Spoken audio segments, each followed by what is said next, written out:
Hi everyone, आज के इस छोटे से वीडियो में मैं आपको बताऊंगी कि यूपी बोर्ड वाले बच्चों को कहां पर अपना समय वेस्ट नहीं करना है। मतलब वो कौन सी चैप्टर्स हैं जिन्हें पढ़ के आप अपना टाइम वेस्ट बिल्कुल मत कीजिएगा। बहुत सारे बच्चों को ये पता भी होगा, लेकिन जिनको नहीं पता है उन्हें याद दिला दिया जाए। यहां पर आप देख सकते हैं कि आपकी ऑफिशियल वेबसाइट है यूपी बोर्ड वालों की, यूपीएमएसपी, उसके ऊपर 2022-2023 का क्लास वाइज सिलेबस दिया हुआ है, जिसके अंदर हम सबसे पहले क्लास 12th के जो बच्चे हैं उनके जो चैप्टर्स नहीं आने वाले हैं उनके बारे में जान लेते हैं फटाफट से। यहां पर हमें इंग्लिश का दिखाई दे रहा है, ये रहा, जिस पे हमने क्लिक किया तो ये हमारे सामने हमारा पूरा सिलेबस खुल गया है। सो आइए देख लेते हैं फटाफट से कि क्या चीजें हैं जहां पर हमें बिल्कुल भी नहीं जाना है। आप सभी को पता है एक अनसीन पैसेज आता है हमारा, बिल्कुल ठीक है। उसके बाद राइटिंग सेक्शन के अंदर आर्टिकल और लेटर टू एडिटर या कंप्लेंट लेटर में से हमें दोनों चीजें प्रिपेयर करनी है, ठीक है। 10-10 नंबर का, तो ये पूरा 20 नंबर का हमारा हो जाएगा। ग्रामर सेक्शन का भी बहुत से बच्चों को कंफ्यूजन रहता है कि कौन से टॉपिक्स हैं जो आएंगे, कौन से टॉपिक्स हैं जो नहीं आएंगे। उन पर एक बार नजर डाल लेते हैं। Narration, synthesis, transformation, syntax, idioms and phrases, phrasal verbs, synonyms, antonyms, one word substitution, homophones, ये वो मेन टॉपिक्स हैं जिनके ऊपर आप लोगों को क्वेश्चंस पूछे जाएंगे। और वो भी क्या होंगे? 10 एमसीक्यू और very short answer type questions आपसे यहां पर पूछे जाएंगे। तो दोनों तरीके के क्वेश्चंस की प्रैक्टिस करनी है, एमसीक्यू वालों की भी करनी है और शॉर्ट आंसर टाइप वालों की भी करनी है। अब यहां पर ट्रांसलेशन दिया गया है हिंदी टू इंग्लिश, जिसमें बच्चों को बहुत ज्यादा प्रॉब्लम होती है। तो ये क्वेश्चन अपने आप में बहुत इंपॉर्टेंट है, क्योंकि 7 से 8 सेंटेंसेस यहां पर आपको हिंदी से इंग्लिश में ट्रांसलेट करने होंगे। तो ये वो टॉपिक है जो यूपी बोर्ड वालों को तो तैयार करने ही करने हैं। अब कुछ बच्चे सोच रहे होंगे यहाँ पे एक्टिव वॉइस पैसिव वॉइस नहीं दिया हुआ है। तो एक्टिव वॉइस पैसिव वॉइस इसलिए नहीं दिया क्योंकि वो ट्रांसफॉर्मेशन टॉपिक के अंदर ही आ जाता है। क्लियर है? चलिए, अब उसके बाद हमारे पास 2 बुक है, एक तो है हमारी फ्लैमिंगो और एक है हमारी विस्तिस। अभी जिस तरीके के क्वेश्चन एग्जाम में पूछे जाते हैं उन पर भी ध्यान देंगे, क्योंकि उनसे रिलेटेड वीडियोस मैं आपके लिए लाने वाली हूं बहुत जल्द। यहां पर 2 शॉर्ट आंसर टाइप क्वेश्चंस लिखा है और एक लॉन्ग आंसर टाइप क्वेश्चन लिखा है प्रोज वाले सेक्शन से, और पोइट्री वाले सेक्शन से 3 very short answer type questions. Poetry extract पे बेस्ड आएंगे, मतलब एक्सट्रैक्ट दे देंगे, उसमें से आपसे सवाल पूछे जाएंगे, ठीक है। अब लिटरेरी डिवाइस अपने आप में बहुत इंपॉर्टेंट है। कौन से लिटरेरी डिवाइस पढ़ने हैं साफ दिया हुआ है। Simile, metaphor, personification, oxymoron, apostrophe, hyperbole और ओनोमैटोपिया, ये वो लिटरेरी डिवाइस है जो आपको पढ़ने ही पढ़ने हैं। और कैसे पढ़ने हैं कि आपकी जो पोम्स दी हुई हैं सिलेबस के अंदर, उनमें इनका रेफरेंस क्या है, कहां कहां पर मौजूद है, इनकी भी तैयारी मैं आपको पूरे तरीके से करवाऊंगी।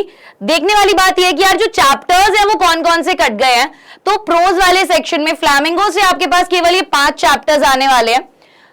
पोइट्री वाले सेक्शन से आपके पास 1st, 2nd, 3rd, 4th और 6th, इसमें से एक पोम काट दी है जो कि है रोड साइड स्टैंड, ठीक है। रोड साइड स्टैंड वाली पोम इसमें से हटा दी गई है। और उसके बाद अगर हम ये वाली देखें विस्तिस बुक, तो इसमें से अपने आप में 6 चैप्टर्स जो है वो आ रहे हैं। अब यहां पर ये वो सिलेबस है जो कट गया है, ध्यान दीजिएगा।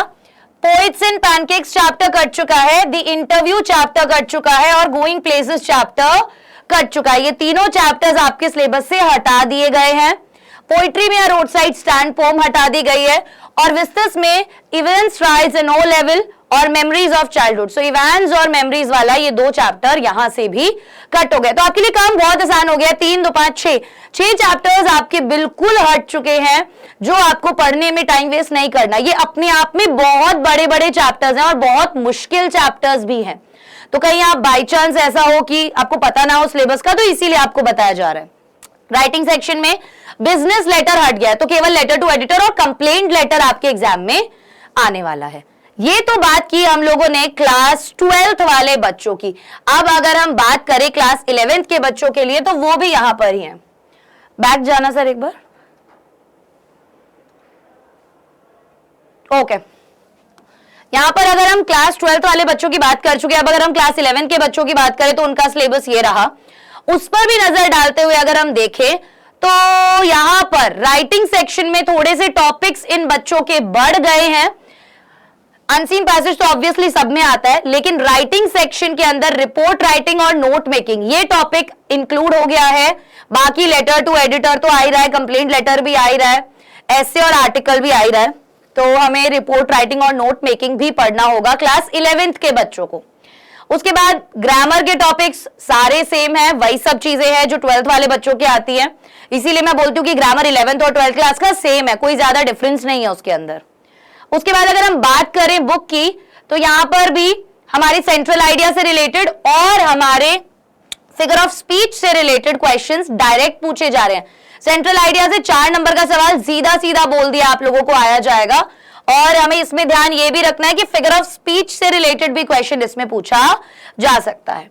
अब आगे अगर हम बढ़ जाएं तो हमारे ये चैप्टर्स जो हैं, the portrait of a lady, we are not afraid to die, discovering टर्ट, लैंडस्केप ऑफ द स्क्रोल और एलिंग प्लैनेट, ये चैप्टर्स आ रहे हैं इसके अंदर।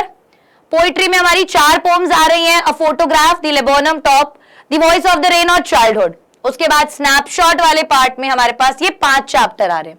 ग्रामर के लिए कोई भी बुक प्रिस्क्राइब नहीं की गई है, आप अपने अकॉर्डिंग कोई भी किताब इस्तेमाल कर सकते हैं, तो आपको जरूरत ही नहीं है जो मैं क्लास में आपको पीडीएफ्स प्रोवाइड कर रही हूं, आप उनको अच्छे से पढ़ लीजिए। अगर आपके स्कूल वालों ने कोई बुक बताई हुई है, बहुत अच्छी बात है, आप उसको फॉलो कर सकते हो। और ज्यादा से ज्यादा क्वेश्चन प्रैक्टिस करने के लिए आप लोग क्वेश्चन बैंक का इस टाइम पे इस्तेमाल कीजिए, ठीक है। उसके बाद जो चैप्टर्स कट गए, आइए उनके ऊपर एक नजर डालते हुए थोड़ा सा जूम कर लेते हैं। ब्राउनिंग वर्जन हट गया है, एडवेंचर हट गया और सिल्क रोड हट गया। तीनों बड़े लंबे लंबे चैप्टर थे जो हटा दिए गए हैं, तो काम आसान हो गया है। उसके बाद पोइट्री में फादर टू सन हट गया है, और सप्लीमेंट्री रीडर में the ghat of the only world, birth और the tale of Melon City, ये वाले तीनों चैप्टर्स हट चुके हैं। राइटिंग सेक्शन में इसके अंदर भी बिजनेस लेटर्स जो है वो बिल्कुल कट हो चुके हैं। तो यूपी बोर्ड के 11th और 12th क्लास वाले बच्चों को क्या नहीं पढ़ना है वो बता दिया गया। अब क्या पढ़ना है उसमें अभी हम आगे आने वाली क्लासेस में जो लिटरेचर वाला पार्ट है उसमें central ideas, figure of speech, इनके ऊपर खास तौर पर ध्यान देने वाले हैं। तो ध्यान रखिएगा, यहां पर इस चैनल पे आपको हर तरीके की क्लासेस मिलेंगी। हमारा रिवीजन बैच तो चल ही रहा है, जिसमें सुबह 7 बजे हम रोजाना हमारी ग्रामर की क्लासेस लेते हैं, जहां पर आपके कॉन्सेप्ट्स क्लियर किए जाते हैं, प्रीवियस ईयर क्वेश्चंस प्रैक्टिस करवाए जाते हैं, आपका क्विज टेस्ट वगैरह सब लिया जाता है और कॉन्सेप्ट्स आपको सिखाए जाते हैं। लिटरेचर की भी क्लास साथ ही साथ अब आपको मिलने लग जाएगी इस हफ्ते से ही, जिसके अंदर मैं आपको सेंट्रल आइडिया और ये जो फिगर्स ऑफ स्पीच है और एक चैप्टर का पूरा समरी, जिसके अंदर एक एक चीज होगी, छोटी वीडियो बनाऊंगी कि फटाफट से चैप्टर रिवाइज कैसे होगा। उसी के अंदर मैं आपको उस चैप्टर के इंपॉर्टेंट वर्ड्स जो हैं वो बताऊंगी और उस चैप्टर से रिलेटेड 10 इंपॉर्टेंट क्वेश्चंस भी बताऊंगी। अब आपको इसका जो पीडीएफ होगा वो मेरे टेलीग्राम चैनल पर मिल जाएगा, तो आप टेलीग्राम मेरा ज्वाइन कर सकते हैं, वो भूमिका चौहान नाम से है। तो इस तरीके से हमारी आगे की क्लासेस जो हैं वो चलने वाली हैं। चैप्टर आप अपनी बुक से जरूर पढ़िएगा, क्योंकि मैं जो आपको पढ़ाऊंगी वो चैप्टर का समरी पढ़ाऊंगी, इंपॉर्टेंट वाला पार्ट पढ़ाऊंगी जो एग्जाम में आंसर्स लिखने के काम आपको आने वाला है। तो मैं आशा करती हूँ आज का ये वीडियो जरूर आपको पसंद आएगा। जिन बच्चों को नहीं पता था कि कौन से चैप्टर्स हट गए हैं उनके लिए ये वीडियो था। इन चैप्टर्स को पढ़ने में बिल्कुल भी अपना टाइम वेस्ट आपको नहीं करना है। तो अब आपसे मुलाकात होगी मॉर्निंग में 7 बजे। जब तक के लिए bye bye guys, take care and see you in the next class.